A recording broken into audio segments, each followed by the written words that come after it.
Hi, I'm Sherry Strong, and welcome to Sweet Freedom Sunday.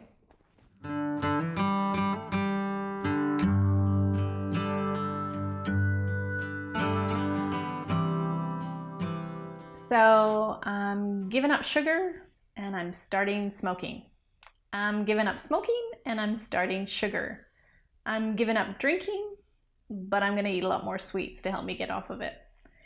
Does any of this resonate with you? Have you ever decided to eliminate one addiction in your life and replace it with another? It's really not uncommon. In fact, if you go to any drug rehab program, what you'll find is the sugar consumption is off the charts.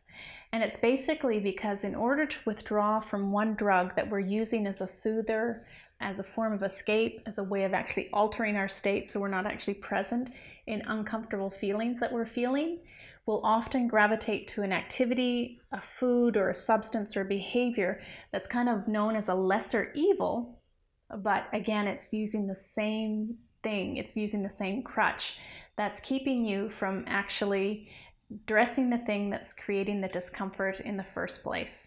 So it's not uncommon when you're giving up sugar to want to try and find something else. So that's why one of the number one question we get from people around giving up sugar is, can I still have my glass of wine? Can I still have my beer? Can I still have such and such?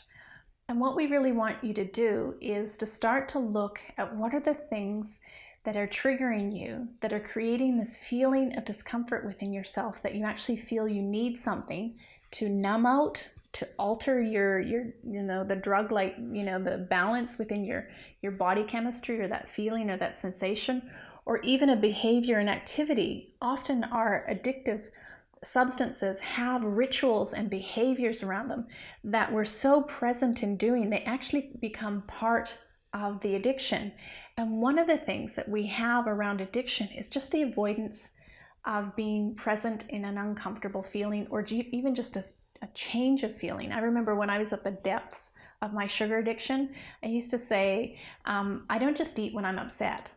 I eat when I have emotional change. So I would eat when I was upset, I would eat when I was sad, when I was angry, I'd eat when I was happy, when I had something to celebrate. It just became my default way of actually being, rather than really reflecting what was going on in my life. So the number one thing around this piece is addiction is your body's way of saying you're not listening to your soul. And one of the ways we can start to get back to listening to our soul, so we're not just swapping addictions, is to change our addictive behavior for a behavior that's really going to serve us. So in many instances, getting out and going for a walk is a great way to change your state, so you're not having to deal with that uncomfortable feeling, but you're also finding a really healthy way where you can actually work it out and work it through. Another thing to do can be the opposite of moving, can actually be still, can be meditation and prayer, and really taking your problems and kind of throwing them out into the external, into the universe, and asking and requesting, from whatever it is you believe in, whether that's God or Allah or the universe, to really help you so you don't have to bear the burden on your own. That's another piece. And one of my favorite ways to get that burden out of me is to journal. And for me, it's actually one of the hardest things too. But when I'm able to start writing down my thoughts and my feelings and the things that I'm uncomfortable with, it takes it out of this monkey brain, this busy brain, and it allows me to really work through my thoughts and feelings. Have you ever done this? Maybe not necessarily thinking that it's a journal, but you've gone to write an email to someone, and it's just like you're all churned up and you've got all your reasons and your justifications, and you get it out. And hopefully you haven't pressed send. And then you sleep on it, and just in the act of actually getting it out, sleeping on it and waking up in the morning, you have this new perspective, and you actually send out the email, or write a brand new email that's much more grounded and level and tempered, so you're not just in that reactive state.